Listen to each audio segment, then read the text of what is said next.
All right, I will open my notebook here.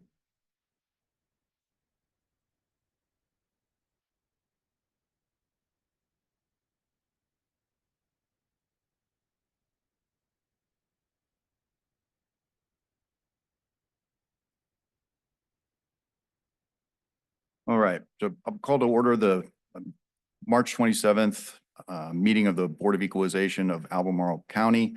So we're joined today by Mr. Andrew McRoberts, an attorney representing the Board of Equalization.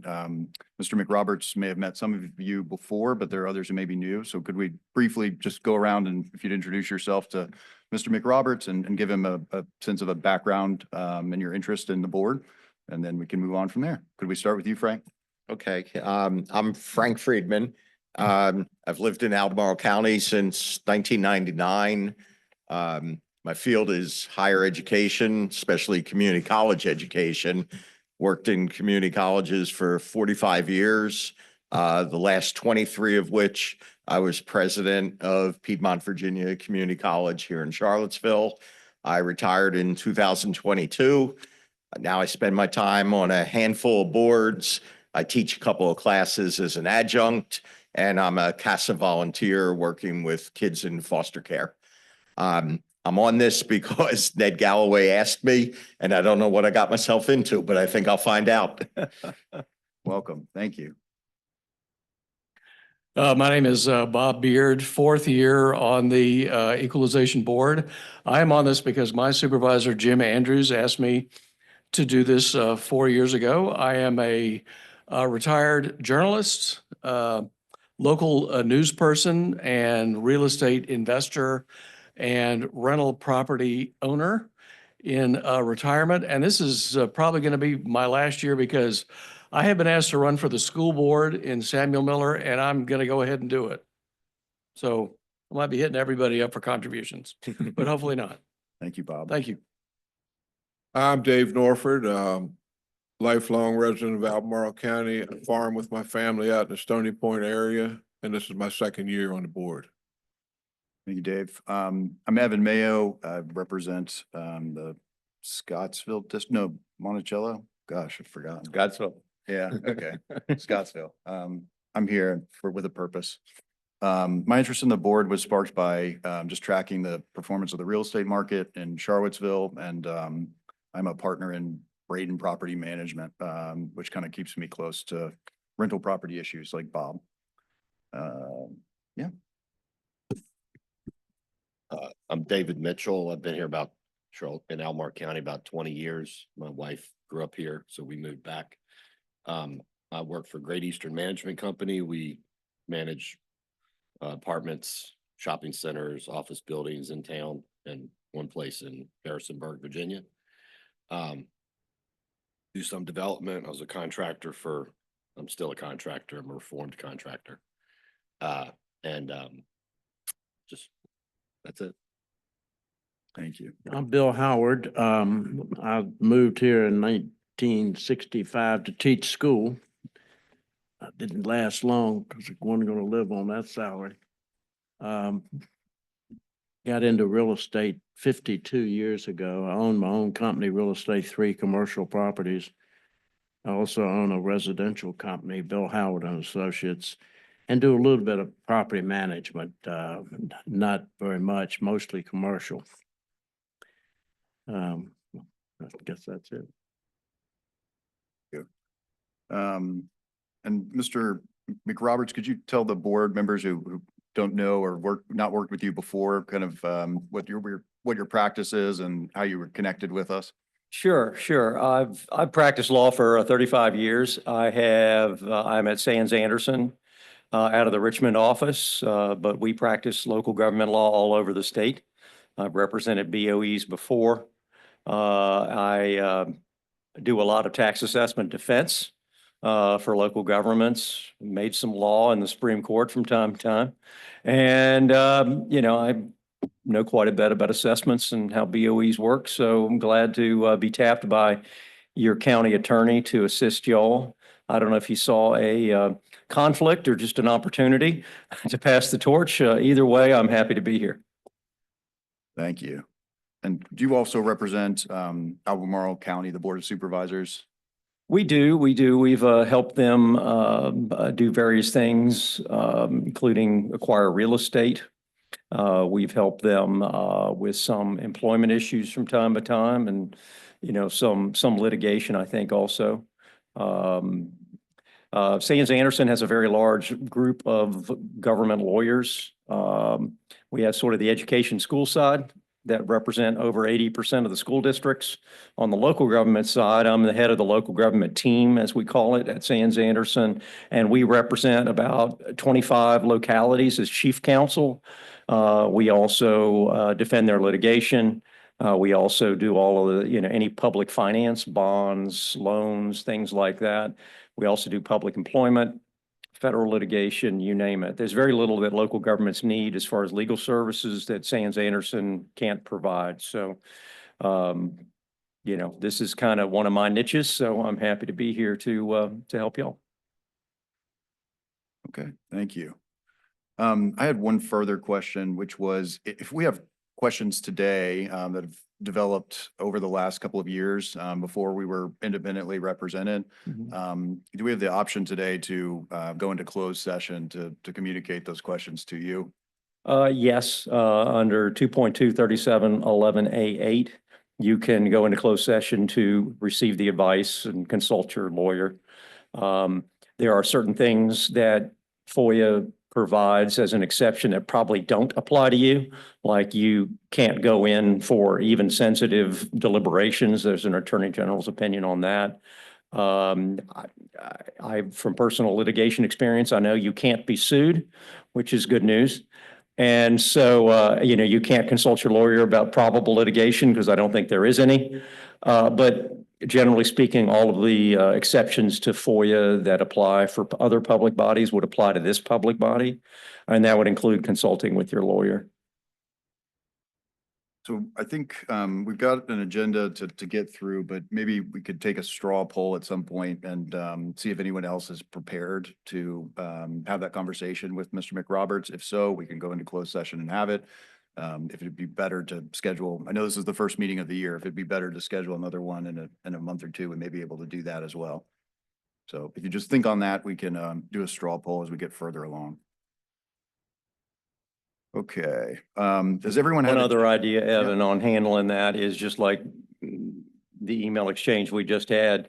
You could send me questions in writing and I can respond to them. That's another way to do it. Okay. Very good. All right. So has everyone received a copy of the minutes from the August 8th, 2024 meeting, the last meeting of the previous iteration of the board? Did anybody have corrections or revisions for those minutes? Hearing none, I'll ask if there's a motion to approve the minutes as prepared by the assessor's office. Move to approve them. Thank you. Is there a second? Second. All in favor? Aye. Aye. All opposed? The motion passes unanimously and the August 8th, 2024 minutes are accepted, approved. Item number 5, officer responsibilities. So we don't have a full slate of officers, but we do typically use a chair, a vice chair, and a secretary position. For those of you who are just joining the board, the chair does the job I'm doing now, just a meeting expediter, more or less. Maybe a little bit of additional communication responsibility with the individual, the people who lodge the appeals, to give a little preamble. There's a vice chair who actually gets a fair bit of run here, not like a backup quarterback because we have so many meetings. We just haven't, most people couldn't make every single one. So that's a backup position for the expediter role. And then there's a secretary position, which is actually kind of critical.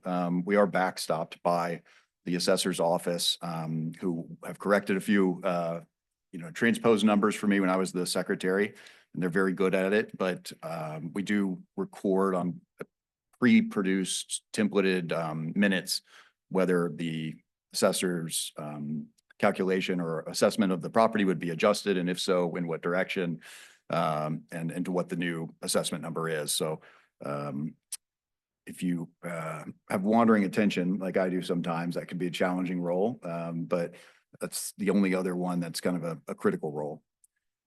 Does anyone have any questions about those responsibilities? Does that give everyone a sense of it? And just to add one thing, the chair, and I think the chair and the secretary both sign change letters after the fact, and who is just the chair signs the no change letters, I believe. I think that's correct. I should have said that.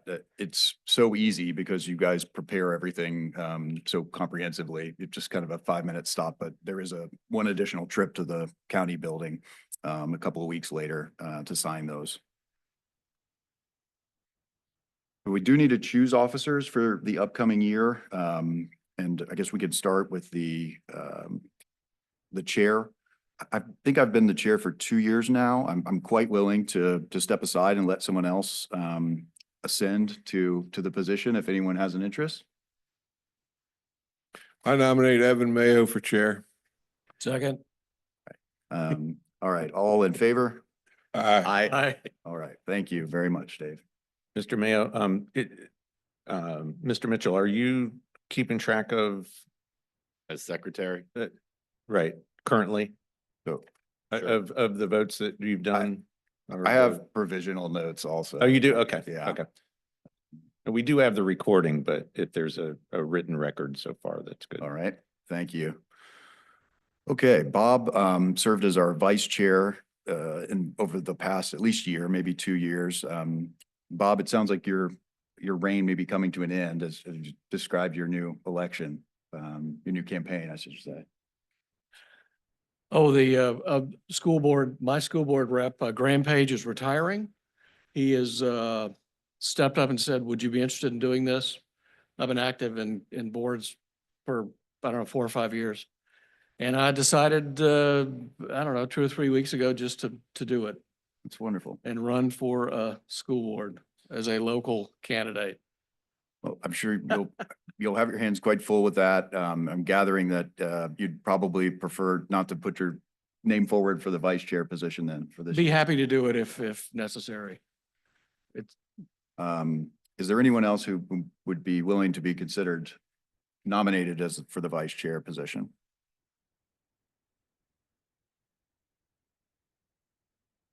Does anyone, do I hear a nomination for Bob then? I'll nominate Bob. Okay, thank you, Frank. Is there a second? I'll second. All right. All those in favor of installing Mr. Beard for his 3rd year as the vice chair? Aye. Aye. Aye. All opposed? All right, the motion passes unanimously, and Mr. Beard will be the vice chair for the upcoming year. And then the last position that we need to elect into is the secretary role. Is anyone willing to be considered for secretary this year? do it again. All right. Very good. Is there a nomination?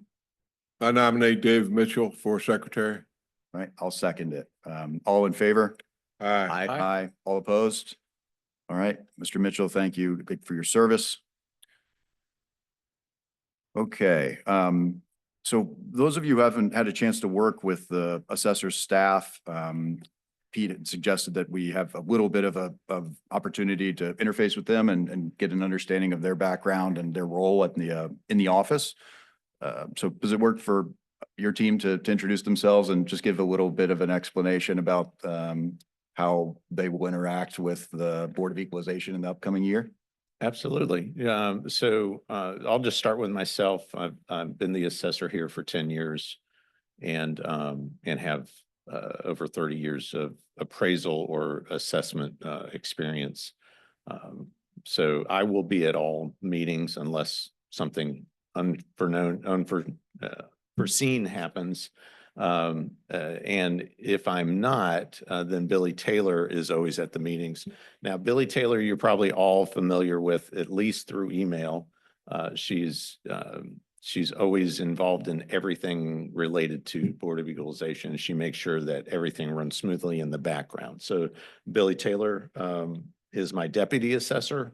And she has quite a bit of experience also in appraisal and assessments office. She's been in this office for 25 years, close to 25 years.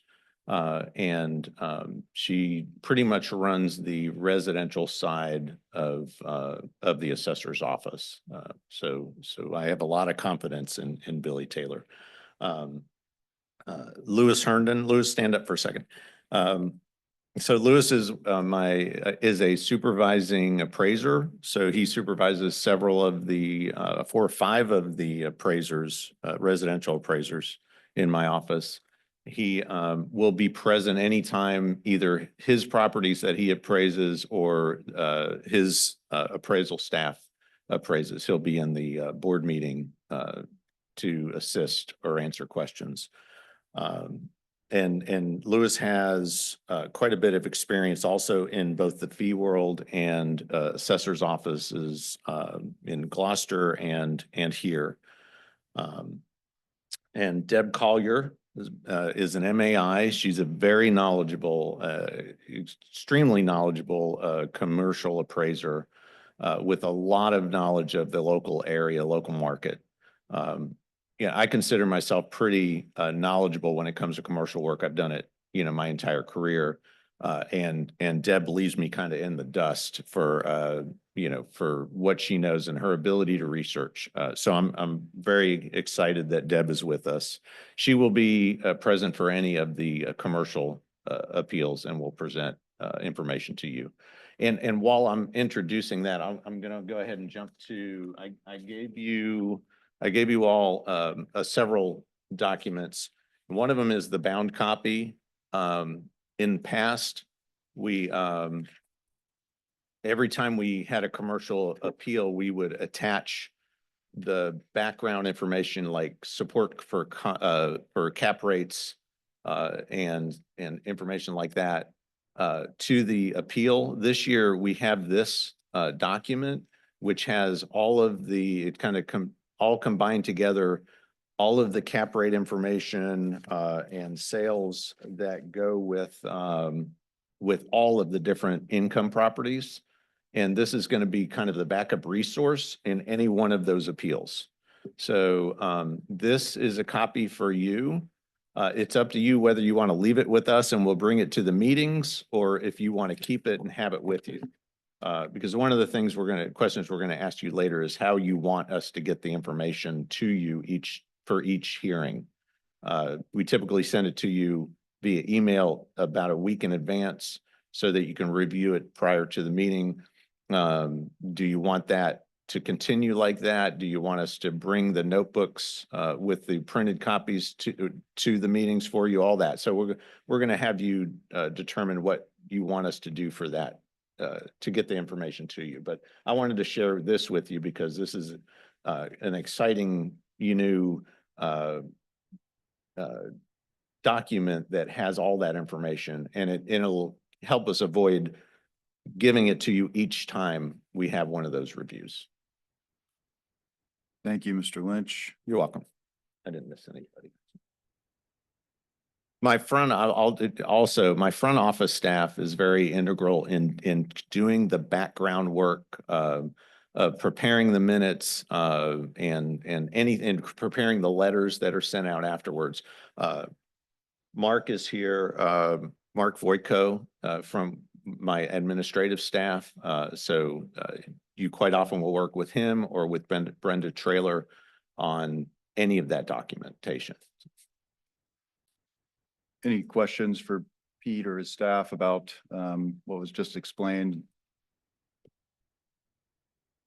Okay, hearing none.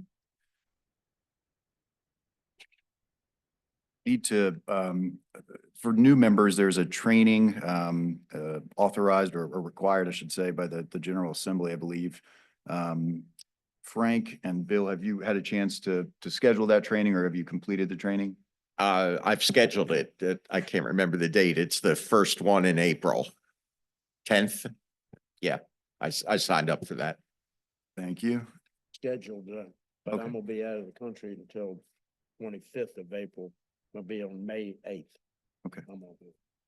Would we have held Okay, any, would we have scheduled any meetings prior to that? Okay, No, sir. that'll work great. I did have a question. Is that in person or is it virtual? Virtual?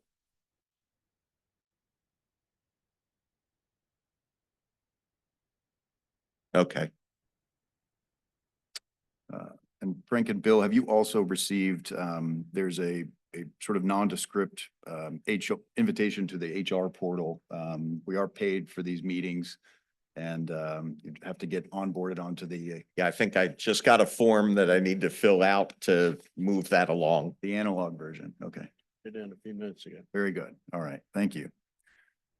So Mr. Lynch's office had prepared this Board of Equalization roster that you have in front of you.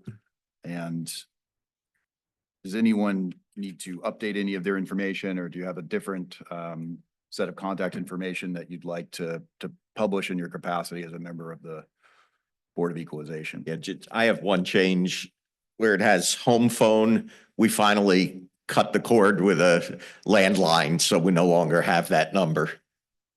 So it's just the cell number, which is correct.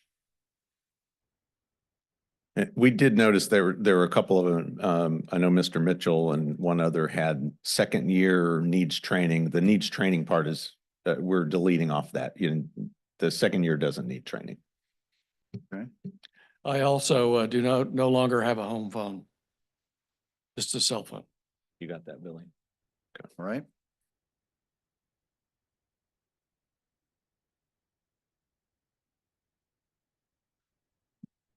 Okay, there's no further corrections. Would it be possible to identify our attorney as part of this roster? Yes, we can add Would- that information to it. Would you mind, maybe not a phone call, but just identifying that we're represented by you and a link to your bio or something? No, that would be fun. The only cautionary tale I would share is that if you don't want applicants to reach out to me, then putting me on the list may not be the best idea. I'm happy to be identified internally for all of y'all, but just putting me out there to the public may or may not work. This roster is for internal use only. Okay. I'm not saying that it's couldn't be FOIA'd, but it's not something we publish. It's not something that's on the website or anything like that. It's really for our use to be able to contact everybody. Okay, Well, in that that's fine. case, I withdraw my suggestion. I don't think it would be necessary. I was hoping you would slide into the line of fire on a couple of these. Well, I don't mind doing that. I just think that y'all need to be intentional about how you use my services because, certainly the county's picking up the bill. So I don't want to be involved in a 45-minute discussion with an applicant's lawyer unless y'all want me to have a 45-minute discussion with the applicant's lawyer. Okay, very good. All right, so we do have time here for conversation with Andrew, legal questions. Does anybody have any burning questions that have arisen since last year, or maybe the new members have questions about kind of general principles of liability and FOIA or compliance with VFOIA, anything like that? So I would ask, Andrew, I think in the past, over the last couple of years, there's been at the very least, like a lack of perfect alignment on what constitutes a public record, what is a piece of scrap paper or a doodle versus what's something that needs to be very careful that we gather it up at the end of the meeting and turn them back into the assessor's office for maintaining. Would you mind giving just an overview, kind of linking the statutory definition of a public record so everybody can operate from the same understanding? Sure. The definition of a public record is very broad. If it's in your possession and it has to do with your public business, then it's probably a public record. That includes notes and documents you might have gathered in the pursuant to your duties, et cetera. But there's a difference between being a public record and being something you have to retain and maintain and hand over to the archivist and, get at least hand slapped by the Library of Virginia if it doesn't get preserved forever. So for example, notes are public records. No real way around that. But notes don't fall into any category under the Records Retention Act that need to be retained because they're just really for your convenience, for whatever purpose you may want them for. And when you're done using them, you can throw them away or, burn them in your fireplace or whatever you want to do with them. There's no need to retain them, unlike things like your minutes or your official BOE orders. Things like that need to be retained and archived and all of that. Certainly the minutes, the recordings, those things like that need to be retained a certain period of time, but not informal notes and things like that. I will say that as a public body, y'all are subject to all the requirements of FOIA that a public body is subject to, whether it be the Board of Supervisors, the school board, or any other committee or agency, planning commission, et cetera, of Albemarle County. And that means that all of the rules apply. With records, I've kind of given you the basic rule. Everything's FOIAble. I'd imagine that if you get a request for records, then you'll be working with Pete to try to arrange that. I think there's a FOIA officer here at the county that you can probably work through as well. Certainly, I can answer any questions about that. On the meeting side of FOIA, they say, 2 by 2, you enter the ark. 2 by 2, you're not a meeting. But 3 or more, it is a meeting. Not if you're discussing the Cubs game, not if you're discussing your kid's schooling, but if you're discussing BOE business, that's a meeting. If you have 3 or more of you together. So just be aware that as y'all gather in the community, whether it be a civic occasion or a PTA meeting or anything else you might be at, avoid discussions of this. If there's 3 of y'all there, if it's 2 of y'all, great, have that discussion. It's not a meeting. And that's the basics of meetings. Any meetings you have here are clearly going to be recorded and their minutes going to be prepared, and there's Albemarle staff assigned to make sure all of that happens just fine. I will say that virtual participation is authorized both by FOIA and by your bylaws. In order to do that, there's a remote participation policy that needs to be adopted before you do that. If y'all always intend to be here in person, it's not really an issue. But if somebody's in the hospital room or in Hawaii and wants to, call in and join in the proceeding, there is a way to do it. We just need to make sure that y'all adopt a policy before you do. My guess is there's very similar policies throughout the Albemarle County government that we can adopt, or some very similar ones. There might even been one in the past. Mr. That's the McRobert. only really FOIA related thing that I have. Can I ask, is that not covered by the entry in the rules of procedure? I don't know if you had a chance to look at that. Yeah, I have. It really just says that remote participation is pursuant to 2.23708.3, which is fine. There's Okay. nothing wrong with that. But in that statute, it says that before you actually have a virtual participation, you need to have a policy under subsection D. And Okay. So it's there's a further document or policy that's needed on top of that. all it really Okay. does is adopt the things that are statutory, and it provides the guidelines. I'm not sure why they require a policy. I've never seen a public body deny virtual participation, under the statute, but technically that's what it says. So Okay. what I can do is I can just ask Andy if he has a virtual participation policy lying around Okay. that he can send me in a Word document, and then I can send it to y'all, or I can edit it and send it to y'all, and y'all can adopt it at your next meeting. It's not a big deal. It's pretty perfunctory.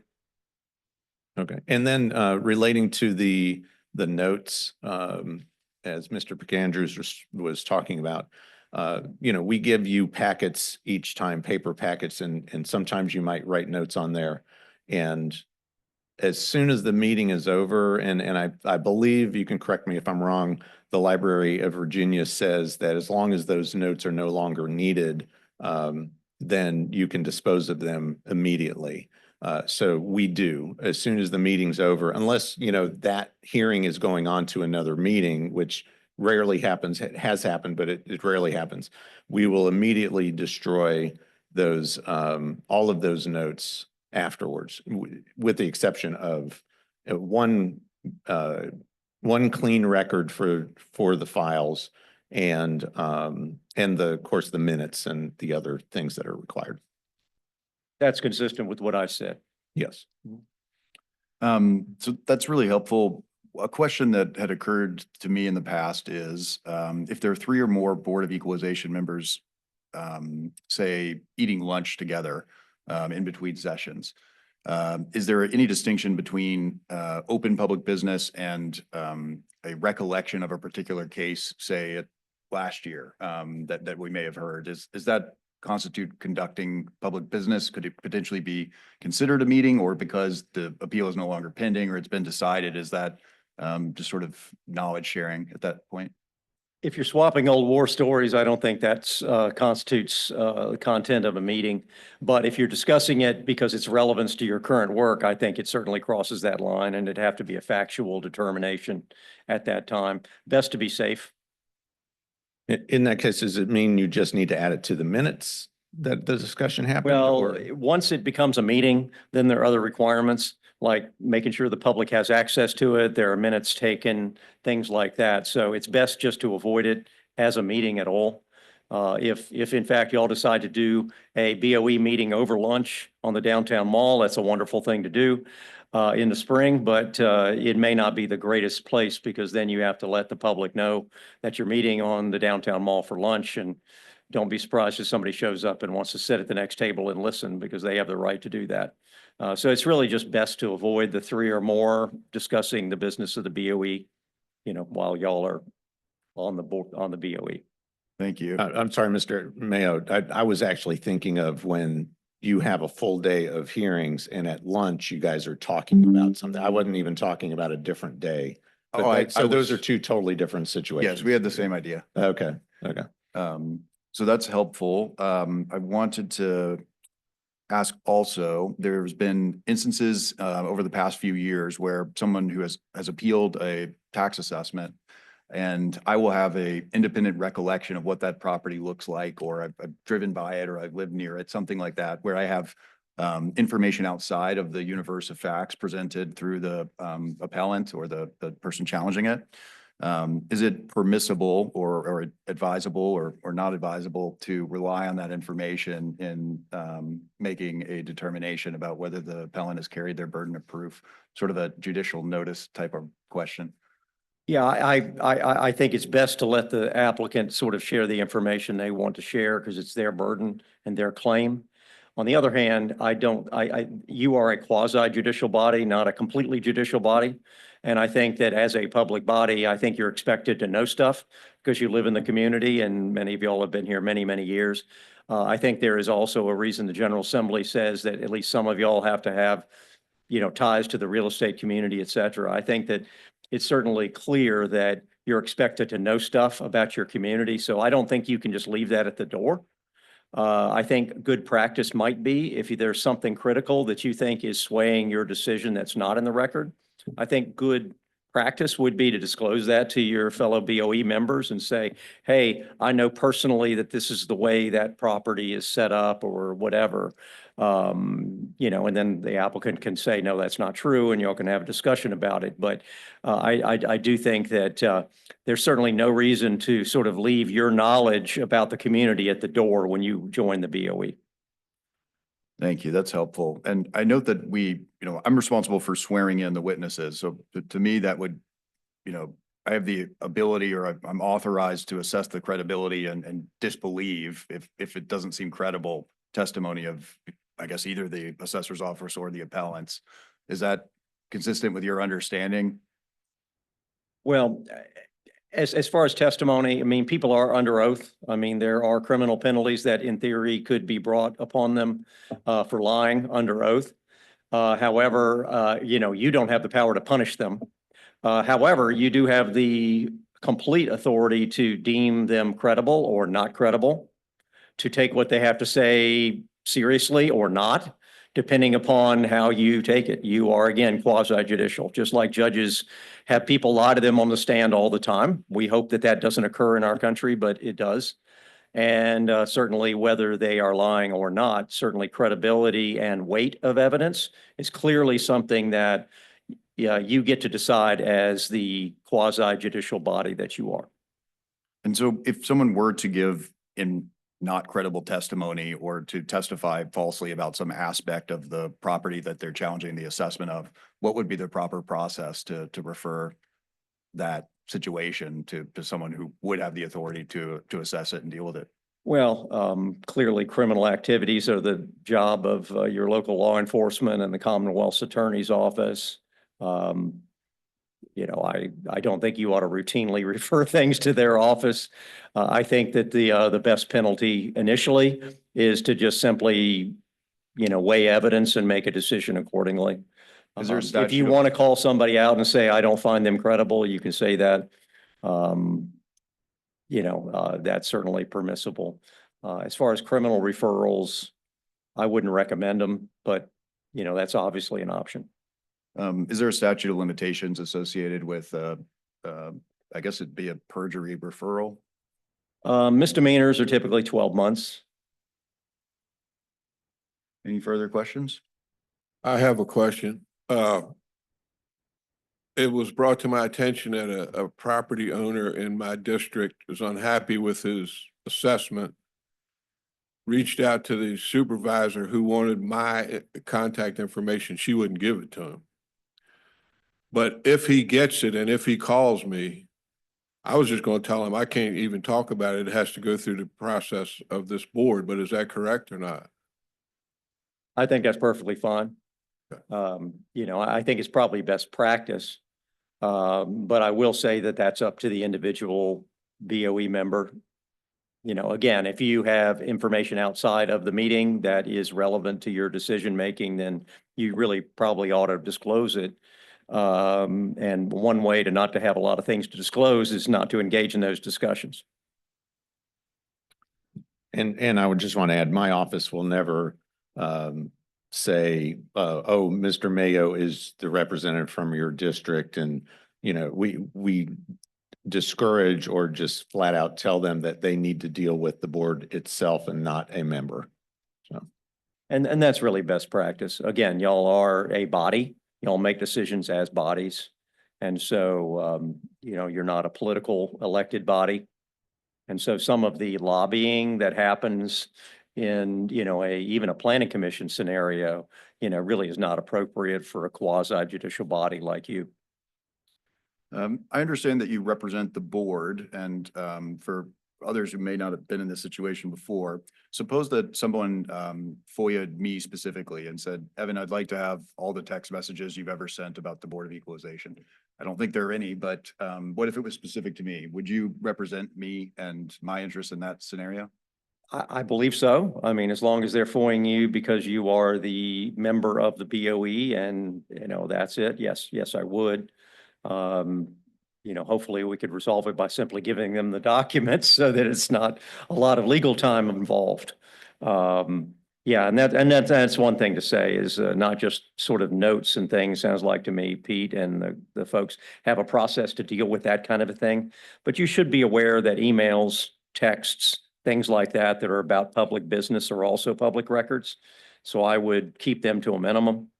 And certainly I don't know how often it happens, but sometimes an applicant is angry or suspicious or doesn't trust the system and they'll FOIA. And so it's best just not to have anything to give them because that makes the answer easy.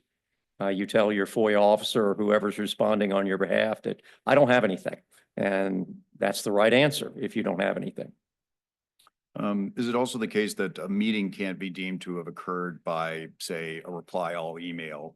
Even if someone were to make a comment about a pending appeal, it must be like in person or sort of real-time communications? Well, it does have to be real-time communications. There was a case many years ago where there was an exchange between members of the Fredericksburg City Council and the Supreme Court came down and said, well, that wasn't a meeting because while they were all, at least a quorum was involved in the discussion, it wasn't simultaneous. But just because it's not a meeting doesn't mean that those aren't public records disclosable under FOIA if you ask under the documents portion of FOIA. So again, I would caution against those kinds of things. And keep your discussions among y'all. Do we have the ability to subpoena documents from people who have appealed their assessment?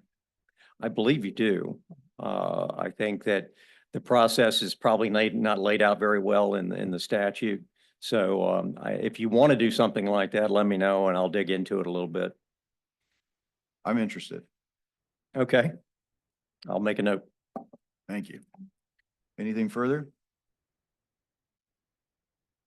As a fellow practitioner, you quite capably answered all of those questions, none of which I had told you I was going to ask in advance. So I'm grateful to have your expertise and thank you. Oh, you're welcome. Any further questions for Mr. McRoberts? Mr. Mayo, Yes.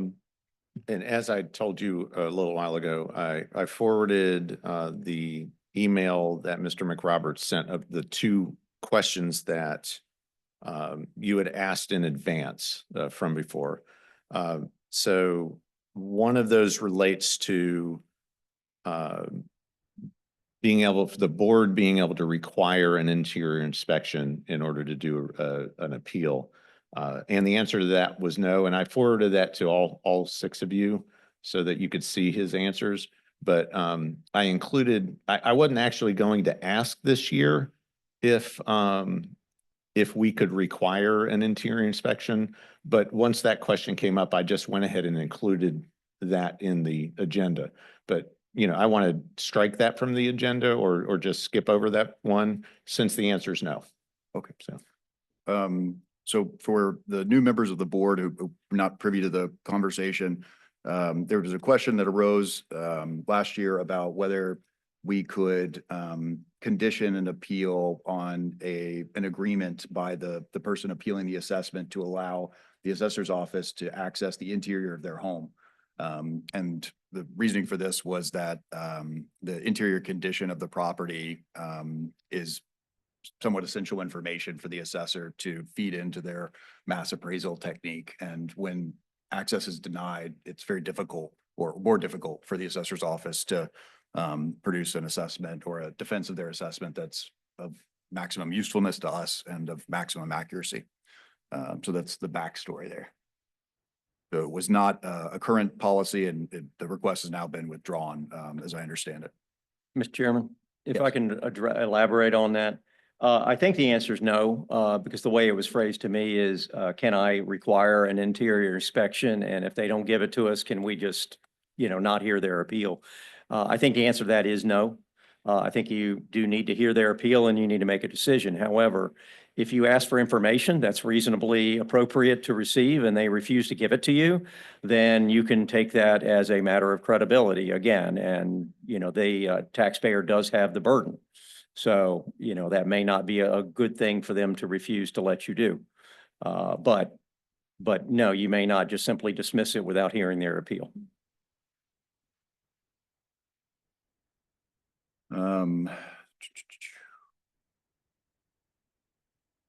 Any further questions on that point of clarification? Have the new members received a copy of the rules of procedure from the assessor's office for the board? It was in the email yesterday. So Yes, I received it. Any questions or Haven't really been through it yet, but I've only made it through one chapter. okay. So I would say generally it's a like a simplified version of probably most of the boards that you've served on.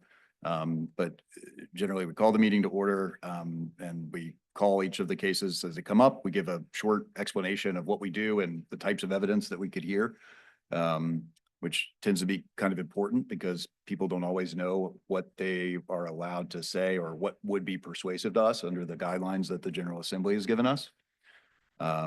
And then there's a period where the person challenging the assessment can argue for a reduction on certain enumerated grounds in the statute. I think it's about, do we do 8 minutes? I believe it's 10 minutes and then 7 minutes on my side and then 3-minute rebuttal. Okay, yeah, so sort of a initial opening argument and then a reply, sometimes which is waived. And then if we can, we try to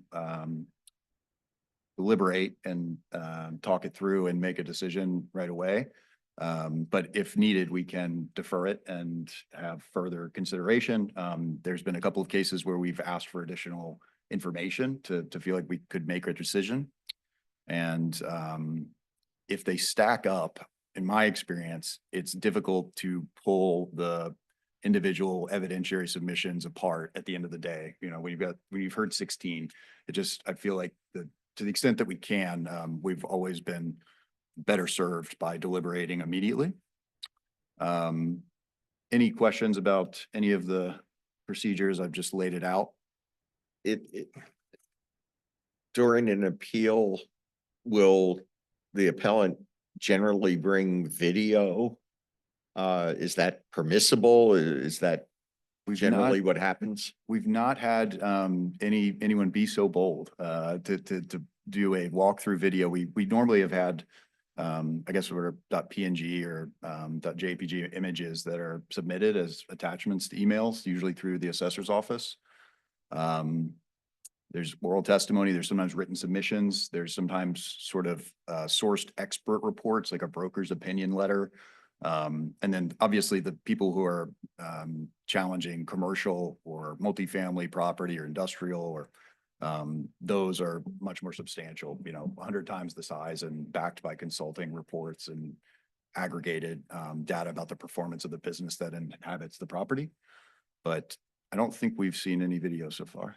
I don't recall any.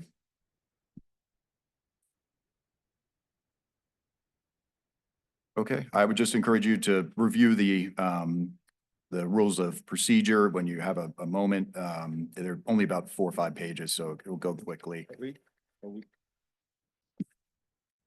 we taking out this 5.3? Is that what I? Oh, yes. So that's one thing I wanted to bring up. So I had sent both last year's rules of procedure and a draft of this year. The draft, the only difference is that interior inspection. If you would, I think it probably would be cleaner if you just adopt the same version as last year as your rules for this year. Unless you have some changes other than those proposed changes I was discussing. Okay. Is there a motion then? So to be clear, red lines are not being. That's correct. So what I'm proposing is that you would take the 2024 rules of procedure that are not changed in any way and adopt those again as your 2025 rules. Okay, I'm fine with that. Okay, I'll make a motion that we adopt the 2024 rules of procedure. Okay, I'll second it. thank you. All in favor? Aye. Aye. Anyone opposed? All right, the motion passes unanimously. The 2024 rules of procedure will be updated wherever so needed to 2025 with no further substantive changes. Mr. Lynch, could you please give the board a briefing on the status of the appeals as you've received as of today? I think the deadline runs over the weekend or on Monday. That is correct. And just to be clear, there's a initial deadline and then there's a rolling deadline. So in Albemarle County, March 30th is the deadline to appeal to the Board of Equalization. Because it's on Sunday, it's actually Monday this year. So we will accept appeal applications through Monday. However, if a review was requested by my office, the deadline to file to you is 30 days after I respond to that review. So we keep track of all of our responses and anyone who requests a Board of Equalization application so that we have rolling deadlines for those parcels specifically that go through another, well, there's still a response I haven't sent yet. So that will keep going through the next 30 days at least. But as of right now, what is the current status, Billy Taylor? Okay.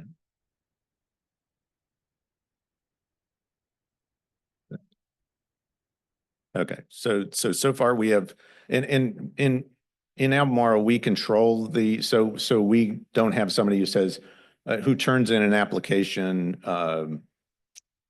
that we're unaware of.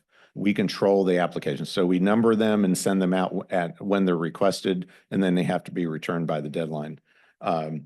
We have sent 41 applications out and we've received 7 back.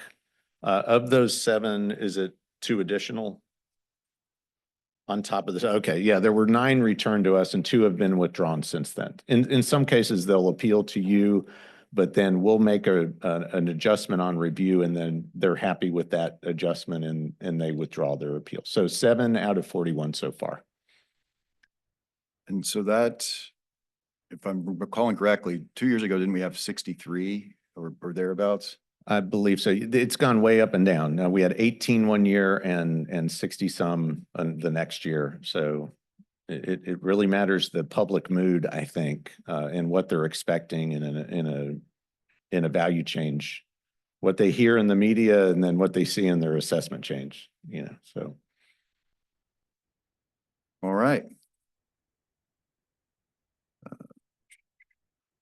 So the big event that we need to do today is to determine, compare the 5-way comparison of our schedules or 6-way comparison of our schedules, to determine the dates that we can publish in advance for, people to schedule their hearings. So is everyone prepared to choose hearing dates today, and hopefully hold more than we need, and then we can release them as we go? Yes. Okay. And Mr. Mayo, we are hoping to, start the hearings sooner than we have in the past. So what we were looking at was it the end of May? I'm sorry, the end of April? Like the last week of April, of you starting your first hearings, if that's acceptable to you. And we would still like to have, we never know the final volume until it happens. But if you could have 10 hearing dates, we can advertise them and then you'll end up not using them if not needed, but it's better to have them already set and advertised. That's 10 hearing dates for the prior to September 1st annual reassessment hearings. And then 1 per month after September. So, well, 1 in September, October, November, and December, just for supplemental appeals, which we rarely have, but it's always good to have those dates also. Thank you. So I would like to make a request this year and see how the other board members feel about it. It would be easier for me to hold more half days than to hold the full days as we've done previously. And it seemed like a lot of the time we didn't end up using the full 8-hour block. So that is one suggestion I wanted to make, or maybe some of each, right? Some half days, some full. And that might provide more flexibility. It's typically difficult to find 6 days when we're all available. Might go faster with a half day option. I agree. Those of us that I work mean- full time. What time do you usually start in the morning? I think 9:30. So 9 or 8:30 or We started 8:30. 8:30, I believe. Yeah. And prior to the last couple of years, we always did, or the board always did half days. They'd, like, for example, they would do Tuesday mornings and Thursday afternoons or something like that. But, whatever schedule you guys agree to. My experience is that like by the 10th or 12th or 14th appeal, it's very difficult, particularly like the bigger projects with voluminous spreadsheets and calculations. It's just difficult to maintain the degree of attention that I feel like is owed to those folks. Which I guess is the other argument I'd make, for at least considering the half-day schedule, if we have few enough appeals that it's viable. I like the idea of half days. Sounds like you have other boards you've got to appear on behalf of. Okay. Well, what would work best here, Pete? Does your office have you guys identified any dates that you'd prefer and we could all check them in real time now? No, we haven't come up with any dates other than just that general schedule of starting at the end of April. Okay, I'll just throw out there, I cannot do Tuesdays. no Tuesdays. Does anyone else have a hard no on any of the days of the week? Okay. Does your office have any preference on that?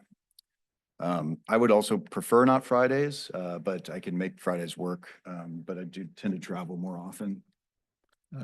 Just for me, my management team meets Wednesday mornings. So if we can avoid that, then it would be better for that schedule. But if not, I can make it work. Okay. Tuesday, Wednesday, Friday. I will be out of town the last week of April. So the earliest I could start would actually be May 1. Should we start looking there?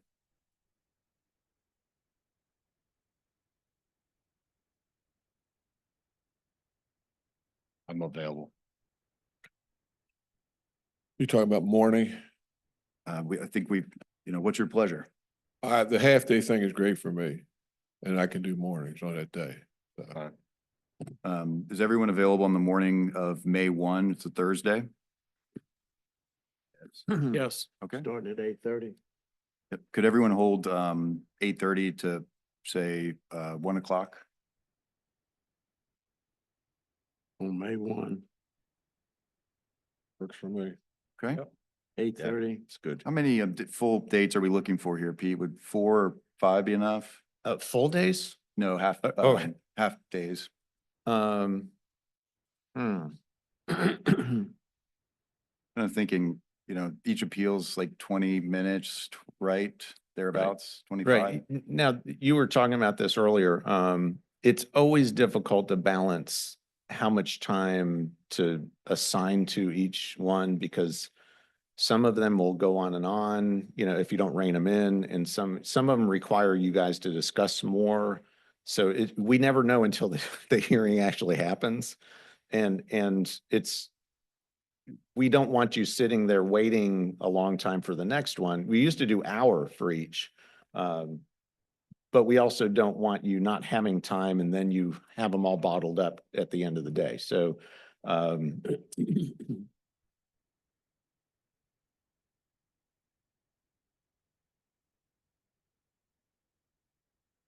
Oh, God, I completely right, forgot. right. Thank you, Billy. Is there a way I can do that while I'm away?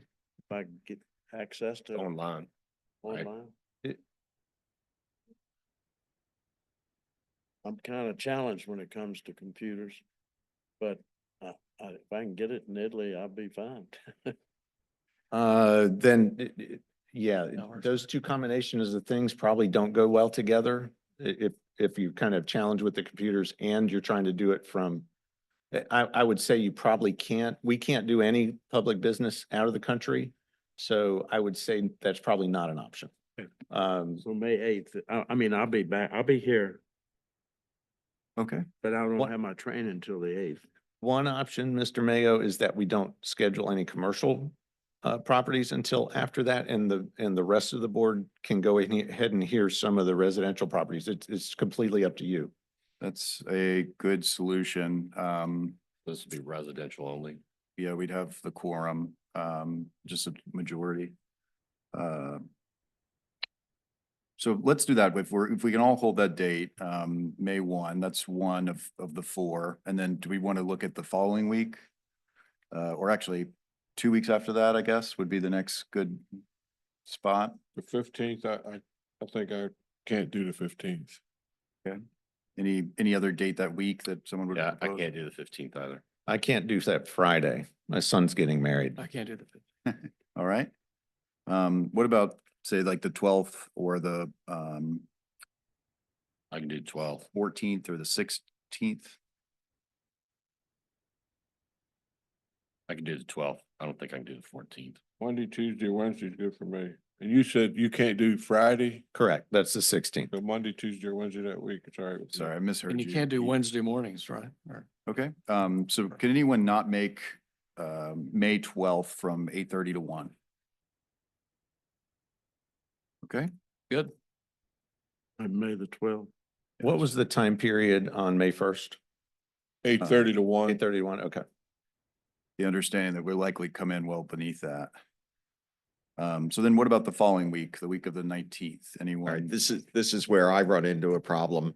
I'll be out of the country from May 20 to June 4. Okay, so that would leave only that Thursday. That seems, it'd probably be hard to read the materials when you're traveling back. Shall we start then on the June 9th, the week of the June 9th for the third hearing date? Hang on a second. I can do the 9th. I can do the 9th. Yeah, that, yeah, that Okay. works. Can anyone not do June 9th from 8:30 to 1 PM? Good. Okay, if everyone would hold that, please. And then should we try and hit the other one that same week, maybe Thursday, the 12th? I'm good on that day. Will that give enough time? Pete, would anything be filtering in later than that? Should we go out 2 weeks or 3 to? What do you mean? Well, I was proposing, we have June 9th and I was proposing that we'd take June 12th, but if you think that there may be decisions on like supplemental appeals or something else that would happen after that anyway, maybe we should just bump it out a month and just have the fourth meeting No. sometime in the future. No, the 12th will be fine. That way we can get if there's volume of appeals to do, it doesn't matter that there are a couple in the week. Okay? So, That's 4 so far, right? yes, sir. Can anyone not do June 12th from 8:30 to 1 o'clock for hearing date number 4? I'm good on that. Good. It's good. Thank you. How many more should we try to reserve? 4 more at least. Really? Okay. 4 more, 8 half days.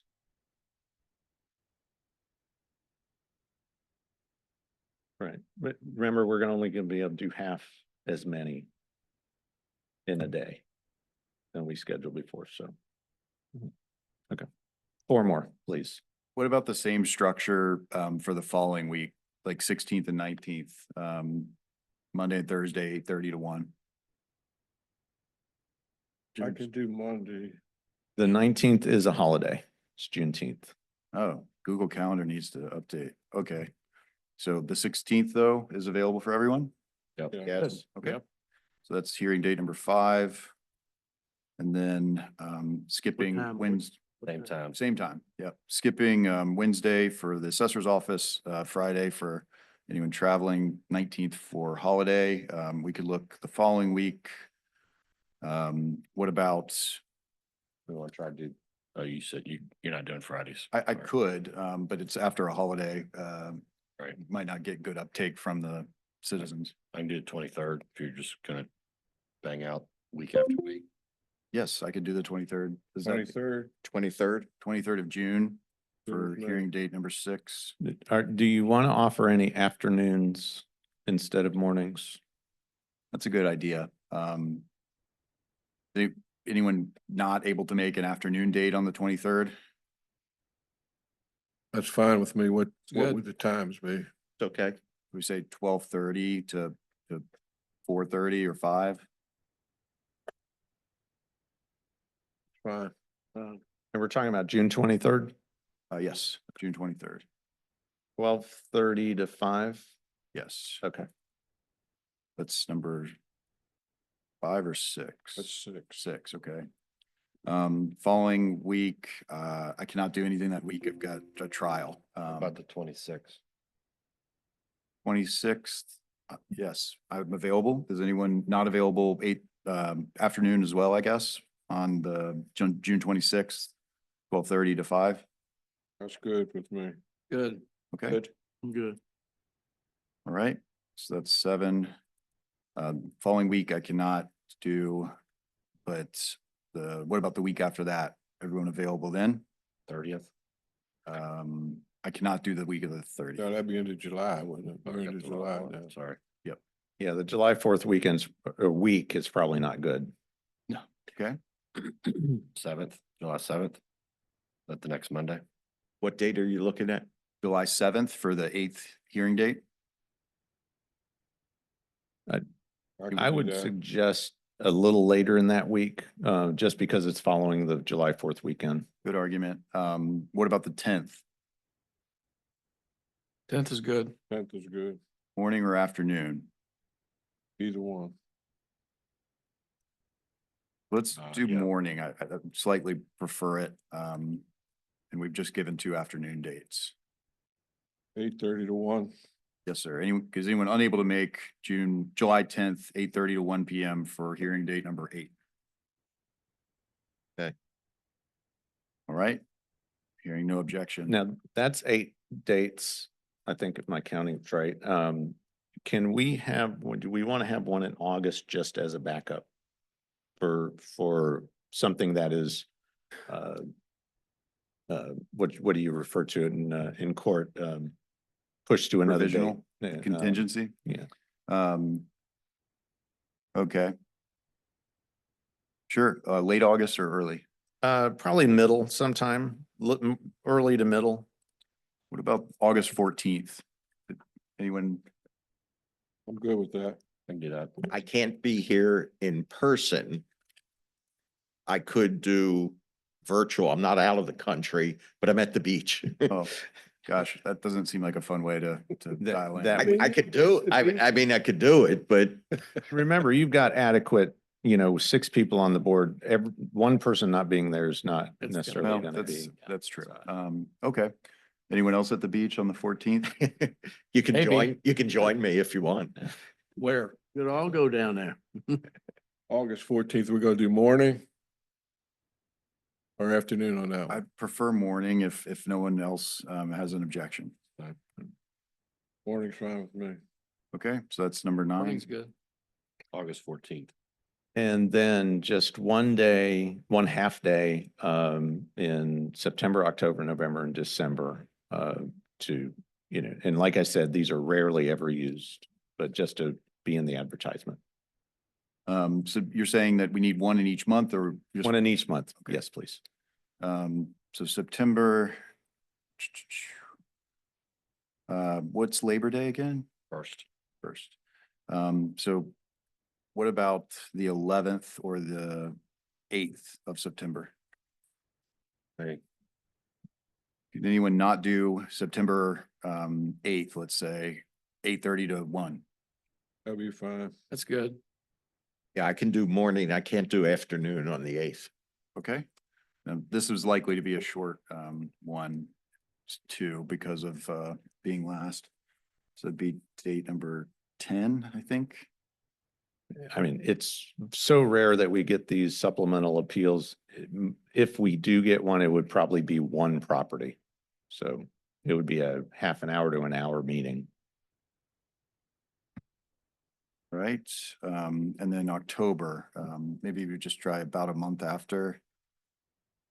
Should be the week of the 13th, 13th is Columbus Day. and I'm in trial the rest of that week, so I have to go either one forward or one back. Anybody have a preference there? Either the week of October 20th or the 6th? 6 would be for me. October 6th. 6th, is that what you're saying? Yep. I can Anyone do that. not do October 6th, 8:30 to 1? Good. Okay, Good. that's hearing date number 11. October 6th, 8:30 to 1.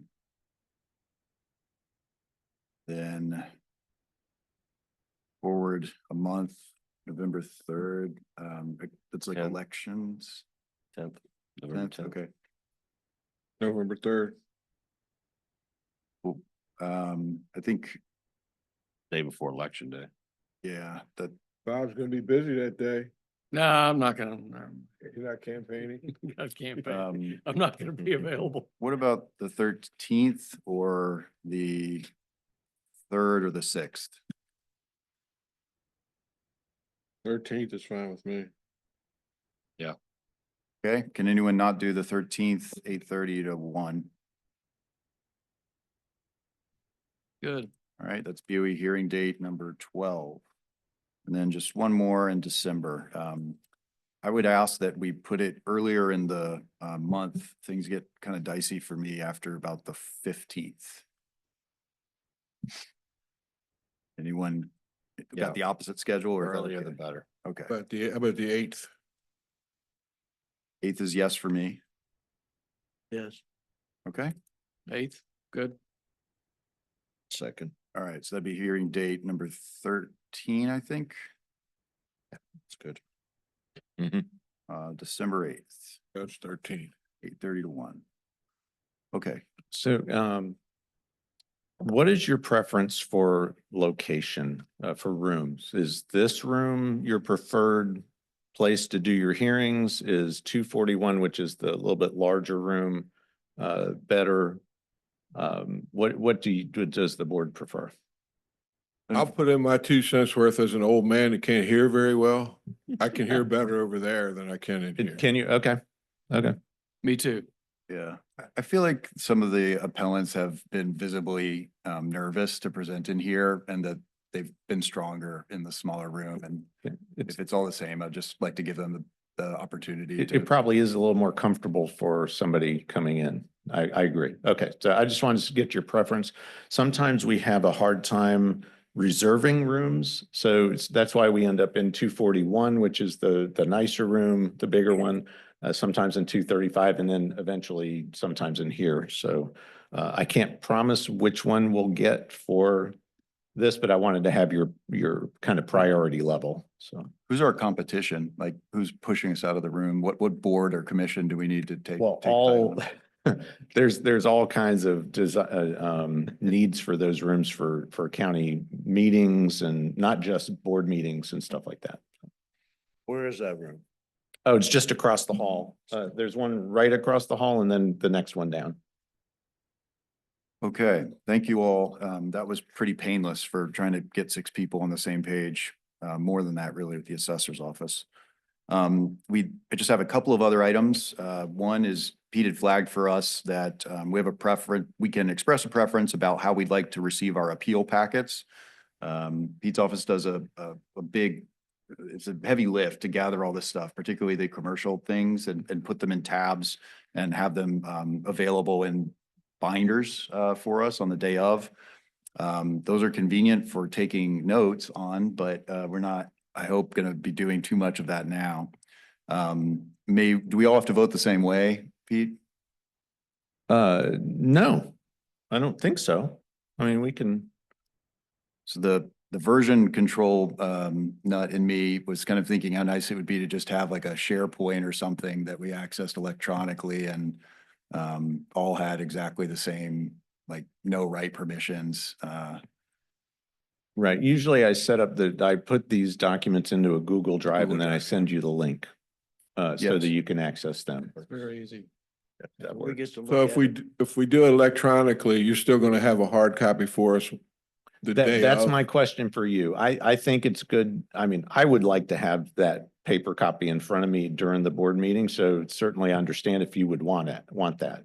So that's my question though. Do you want it in advance and you want the paper copy so that you can refer to it during the meeting? I'm pretty old fashioned. I can handle that a little better, probably. I'm right there with you. Being brand new, is it your expectation that we will have gone through those materials before the meeting? Seems like it would be a heck of a lot to shuffle through for the first time at a meeting. So you would try to get it out to us a few days or a week ahead of a meeting. We would familiarize ourselves with it, but then we would have a hard copy here to refer to during the meeting. Is that the idea? That's exactly right. So my policy is to get at least a week in advance to get that information to you, unless for some reason something happens and I'm held up. But That typically sounds- at least a week in advance, so you can just look through the information digitally, and then I'll have the paper copies in front of you for you to kind of. So we don't see need it. to make copies ourselves? No, you do not. You do not. Okay. That sounds great to me.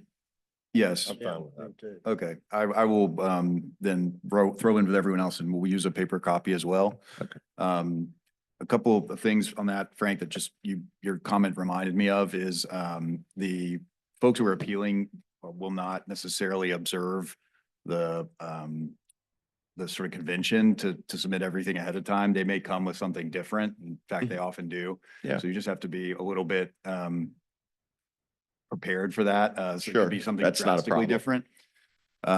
And then some of the commercial submissions are fairly inscrutable. You know, I try to go through and kind of make sure I understand like the big arguments, but for me at least, I don't make much headway on weighing those different analyses. I mean, you have to understand, I am not a real estate person. Many of you are. So I'm going to be very new to understanding these. Yeah. So what I learned on it is that a lot of times they're not necessarily arguing over the data, they're arguing over like the assumptions that underlay the model. And that is like particularly hard to pull from the written submissions. And a lot of times it only becomes clear to me during the meeting. So being prepared is good. Also, it seems like there's usually some new information or a new gloss on the submitted information on the day of. And just so you know, I think our policy is that if the submission from the applicant is more than 3 pages, or is it 3 pages or more? They have to provide all the copies for the board members. So we don't make those copies ourselves. We have had somebody who's then squished it down to 2 pages and you couldn't read it. So we had to. But Pete, Sure. I'm trying to remember, last year, didn't you, if you had the information available for us ahead of time and we were here, you gave us the notebooks then. So oh, absolutely, yes. I would give you the notebook, let's say like these days where we have it on Tuesday and Thursday or whatever days during the same week. I would give you if I had it available and 2 days ahead, I would definitely have it available. I would give it to you when you're done with the 1 day's hearing. So you'd have it for the next one. You'd be able to look at the paper copies in advance of that one. So That yeah, happened we quite do a that as bit, often as so. we can. It's helpful. Yeah, this one's a little more spread out, the schedule. So we won't necessarily have as many opportunities to do that this year. I'd hate to bring up one more substantive item, but while we've got our attorney here, is there any concern with us giving what I would call like a one pager of like an overview of like the types of things that we are allowed to vote yes on, and just say, hey, this isn't part of the application, but the board asked the assessor's office to send this out with the scheduling of the actual appeal. And the reason I ask is it just kills me when people go through all the effort to show up and make an argument that I couldn't possibly accept because of the way that the appeal process is structured. And I wondered if just some bullet points about the most frequent stumbles, which are usually like the view from my porch as a power line in it, you know, just something that can't carry. Is there any concern about doing that? Have you ever seen another board of equalization do that? You know, it's obviously, in the end, you're guided by the statutory standards. But I will say that anything you can do to help your citizens navigate a very strange process is I think helpful. You know, as long as it's intended to be helpful and it's worded in a way to be helpful and it doesn't sort of alter the legal standard that you're applying, I think it's fine. Yeah, I think it was written in a way that it just says it's guidance. It's not saying we will definitely do this. It's saying that we're more likely to consider this. But I think that's fine. And really, I can't imagine a court having a problem with you being helpful. yeah, I was kind of thinking of something like you would find at a general district court where it says, like, to people assuming they've got zero knowledge, like, these are the types of things that we can consider, or these are the types of things that are most helpful. Yeah, I think it's helpful. And in fact, I don't know your board's practice, but many governing bodies have similar types of statements, you know, about, you know, tonight's public hearing. Here's the types of things that will go on. Here's how the process works. Here's what, you know, you're expected to do and how you're expected to behave. I mean, those kinds of things I think are helpful to citizens. Would anyone have an interest in making a motion for a portion or all of our board to collaborate with the assessor's office on producing a lightweight document of the kind that I just described or that we described together with? Mr. Mayo, We have it. But I gave you all a comment. This is what you all voted on last year. Oh, like, we already did this project. Yeah. Okay. So do we need to approve this for this year or? Well, you approved it at the end of last year for this year. I mean, you could certainly approve it again if you'd like to, or you can review it and see if there are any changes, but It's such a good idea. I'm sorry, I thought you were just asking if what we did last year was okay. I completely forgot. It's such a good idea. I had it 2 years in a row. Yeah. So Okay, great. I instructed my staff to email this to applicants, to residential applicants when we make their hearing, when we set their Perfect. hearing up with them. So this is only for residential that this really applies to. It wasn't for, your tax reps with your commercial properties. It really applied to those who really aren't sure what to expect. Okay, this is great then. I guess the only other thing that just popped into my head is, do we want to set some type of a policy and about or talk about the request for extra time? There's certain groups or ownership groups that always make a request for additional time.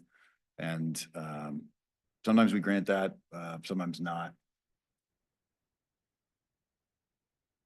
Case by case, or shall we say, not doing it this year, we'll consider. We did last year, right? Allow some people some extra time. Some of those big ones, you need some extra time. Some, yes. Some people, or one group in particular I'm thinking of, requested, I think, like 6 times as much time as normal, which was 3 times as much as anyone else had requested. Can we I do it think. on a case by case basis? Yeah, I would recommend that you continue to do it on a case by case basis. Then you can consider it, because they email that request to me and then I'll bring it to a meeting so you can determine. Yeah, I think actually the request was, instead of half an hour, like 5 hours last year. So, but you gave, I think, an hour or something like that. So yeah, I believe, because things are different, properties or arguments are so different, I think a case by case would be a good idea. Do they have to make that request in writing in advance? Yes, and that's part of the rules of procedure, I believe. So they can't do it midstream, ask for extra time? That is correct. Okay.